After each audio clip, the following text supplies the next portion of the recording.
There's offspring over here. There's a little one right there. Save him. That's genetic potential. That's good. That's good for the future. Is it hard? Do they have patrols running all the time? I'm concerned about you. Thank you. You look strong. Very. Well, the people next to you. Most of them look healthy. We might be it. We've been watching. We've been waiting. I don't know if I believe it. Wait a minute, he's right about something. Stories. Stories is one of the things we have that the robots don't have. We have a grand history of stories that tell us our identity and define our cultures. We have a story for you. Yes. Tonight, we have a story for you. I think we're ready. You see,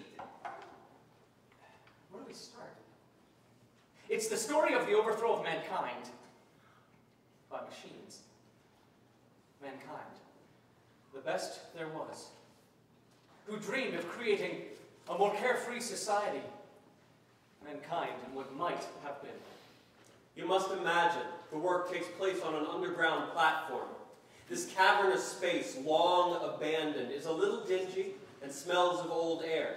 Train tracks run back there and disappear into the bowels of this world. In your mind, hear the sound of trains pulling in and out of stations, construction, pounding, factory noises, and whistles, all suggesting this is a vast network. Domain's world. I am Harry Domain, General Director of Rossum's Universal Robots. You'll have to imagine the world I created. Inside, an artificial, luxurious world.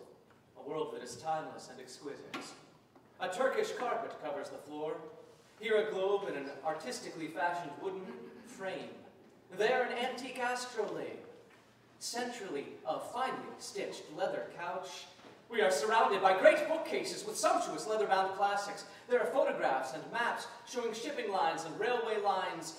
I click, and a composite image appears there on the wall. A large calendar, a clock with Roman numerals, mathematical calculations and classical architectural elements.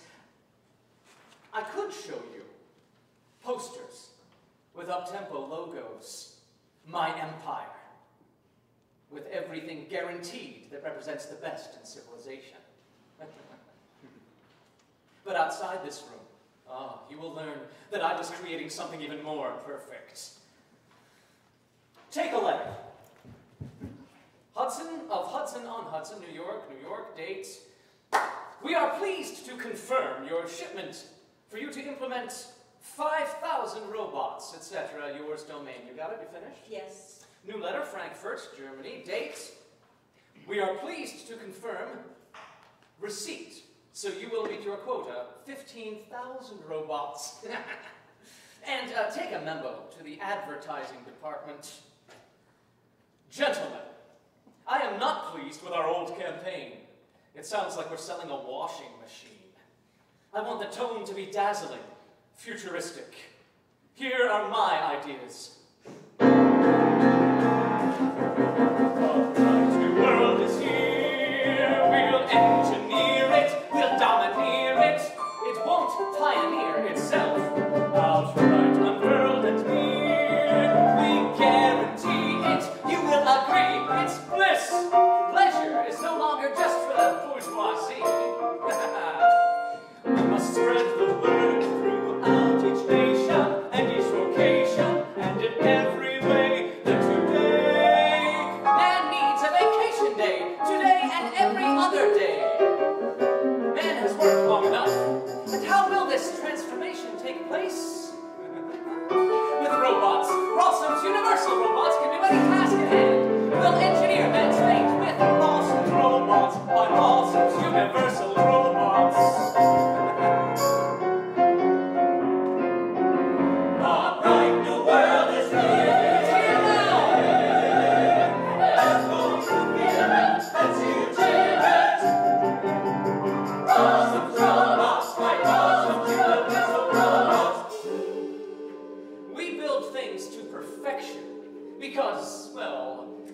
can't build themselves.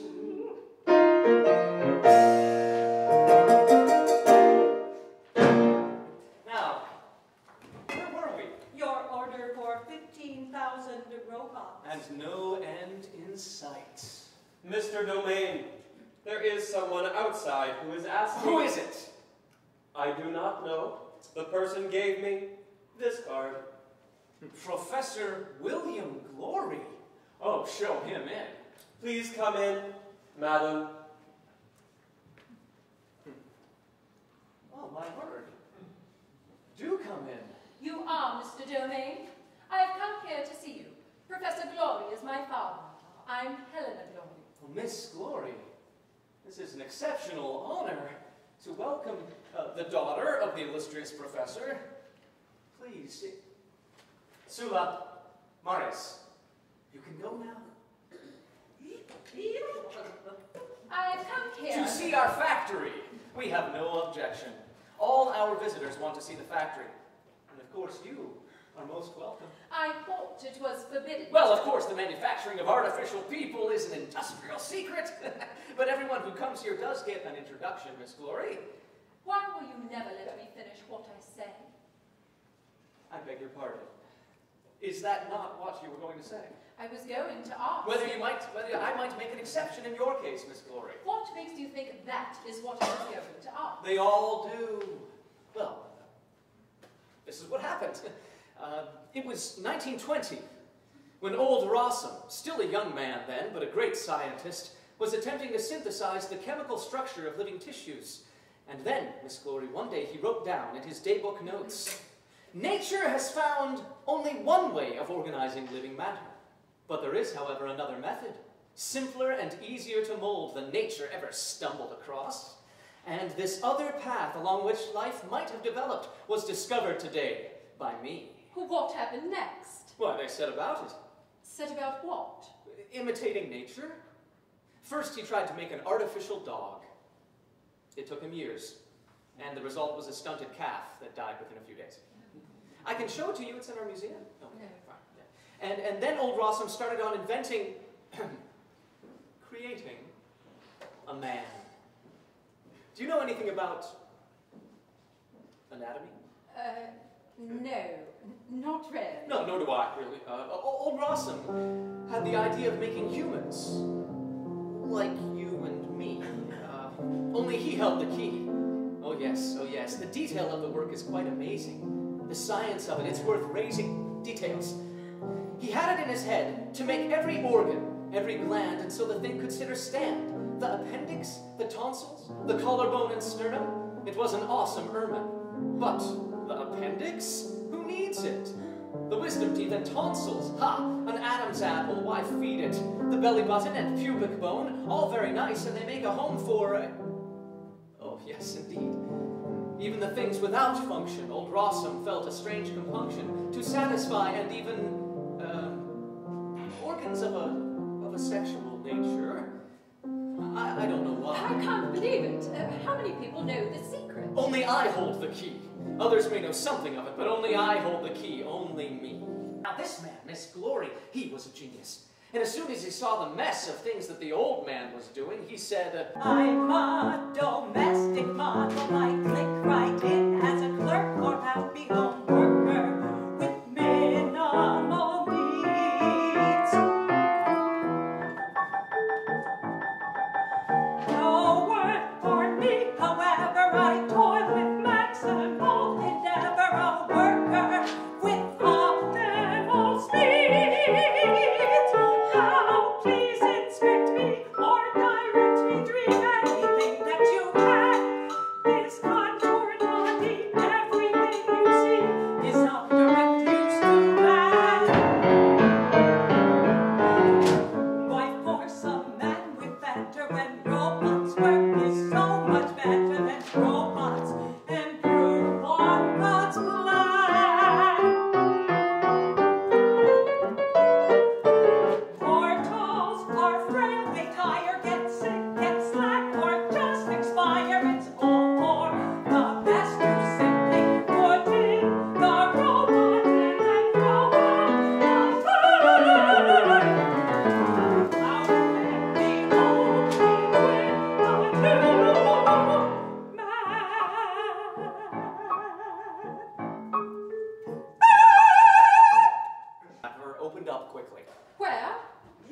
dissection room.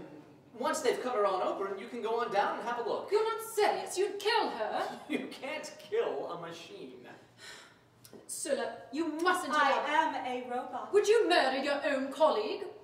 Sula is a I robot. am a robot. Marius, tell the lady what you are. Robot, Marius? And would you take Sula down to the dissection room? Yes. To disengaged parts, Sula is defective and inferior. How can you let him speak to you like that? I don't consider Sula inferior in the least. I find your speech abhorrent. Speak up to him, Sula. Robots don't communicate with each other that way. Indeed, Sula was a top-of-the-line model when she was assembled. Weren't you top of the line? I am top-of-the-line domestic model series 400XE. Marius, would you feel no pity for her? I do not understand pity. She would cease to move. She would be put on the scrap heap. Are you afraid of death? They sort of form from the inside as they undergo training. What does that involve? Well, much the same as going to school for a person. Voice production, yes, they learn how to speak, write, do arithmetic. They have astonishing memories. A 20-volume encyclopedia. They can repeat it back to you word for word, but they still never think of anything new for themselves. Come to think of it, they'd make very good teachers or university lecturers. Helena Glory, may I speak quite frankly? Why, of course. Tell me, do you not mind the way you are treated? The way we're treated? How do you mean? What I mean is, this is outrageous. The whole world is talking about what's going on here. That's why I've come here, to see for myself. And I find it's 1,000 times worse than anyone ever thought. How can you bear it? What do you think it is we have to bear? Your position here. You are intelligent living creatures, for God's sake. Just like anyone else in the world. It's disgraceful the way you have to live. You mean here, like savages? Worse than savages. May I call you brothers? Brothers, I haven't come here on behalf of my father. I'm here on behalf of the League of Humanity. Brothers, the League of Humanity now has more than 2,000 members. There are 2,000 people who are standing up for you, who want to help you. What sort of help do you have in mind? A theatrical performance, perhaps? Oh my goodness! Miss Glory, do you think that you're talking to robots? Of course. I must tell you that these gentlemen they're human beings. You're not robots? Well, thank you very much. I wish we were that well made. Then why did you tell me that all of your staff are robots? No, all of our staff are robots, but just not the management team. Miss Glory, Dr. Gall heads up the Department for Physiology, and Mr. Alquist is our builder, and he supervises buildings and grounds. We also have a business manager, a technical director, and a psychiatrist. I am terribly sorry, gentlemen. It's unspeakable. I'm so embarrassed to assume Oh, that... it doesn't matter, Miss Glory. How can I be so stupid? Now you'll send me packing back home. Not for the world. Why would we want to send you back? Because now you know I want to destroy your business. But we've already been visited by hundreds of such saviors. They arrive with every ship. Missionaries, anarchists, the Salvation Army. No. All robots, and to ensure they're treated properly. A machine has to be treated properly. I agree with you completely. I never like it when things are damaged, Miss Glory. Be their soul. You think that grinding teeth is the beginning of a soul?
access a little unpleasant.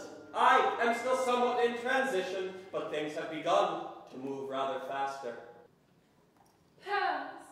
Oh, a whole necklace heavy for me from you. No, those are actually from our illustrious Dr. Gall. But Helena, come over here and have a look. My God. Oh, it's so beautiful. I go mad with happiness. Is this beautiful garden from you? No, it's actually all from Alquist. Yeah. You know all the plants. But why? Because everyone is very fond of you. And they are very happy that you became my wife. Now, look out the window below. Where? Down there, in the harbor. There's a new ship. That's your ship! All for your amusement. Harry, that's a gunboat. It's just a good, solid ship. It's fitted with cannons. Guns, Harry? Well, of course it has a few guns. So that you can travel like a queen. I'm here to start a robot revolution. Robot revolution? Why did you say that? Oh, Harry, I have the strangest feeling. Are you not telling me something? What is it that's worrying your pretty little head? I have the feeling I'm being watched. Yes, look at your face. You do know something is a space of greenest green.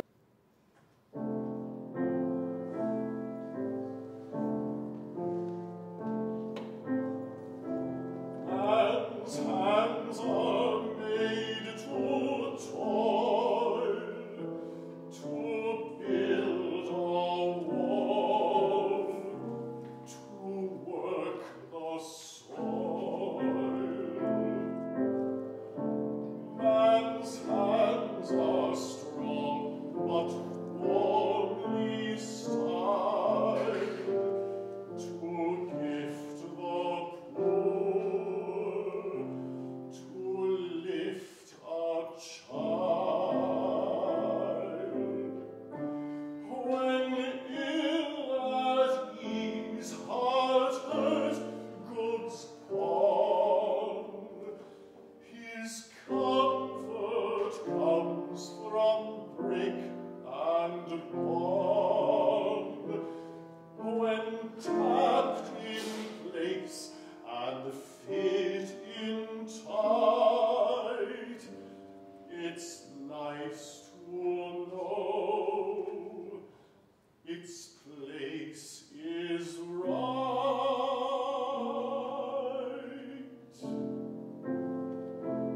By this his work is drawn, to leave a mark when he is gone.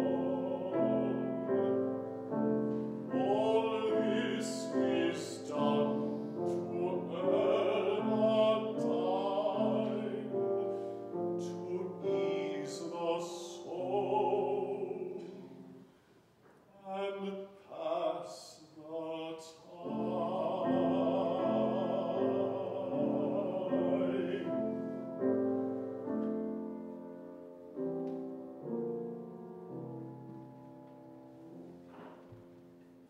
I hold the key. Old Rossum's manuscript. After a month of the factory being idle, the robots will be on their knees to us, on bended knee to me. What? What do you say? Oh God, what have I done? Find us, oh please, find a place to make somewhere serene, far from this dread space, the place of misdeeds.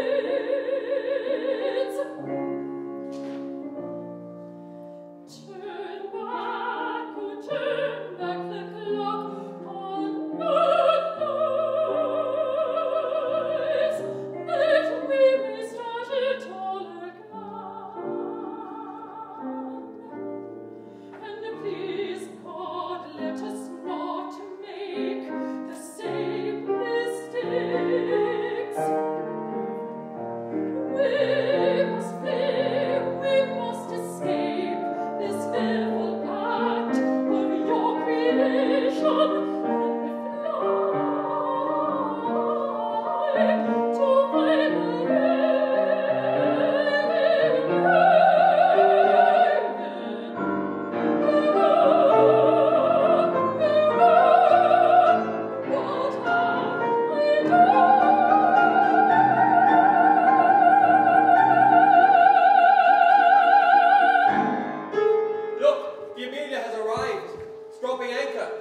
Sorry, Helena, but none of us can go away now. Why not? We've got to increase production of robots. Why? Then it's better revolt. Yes, precisely.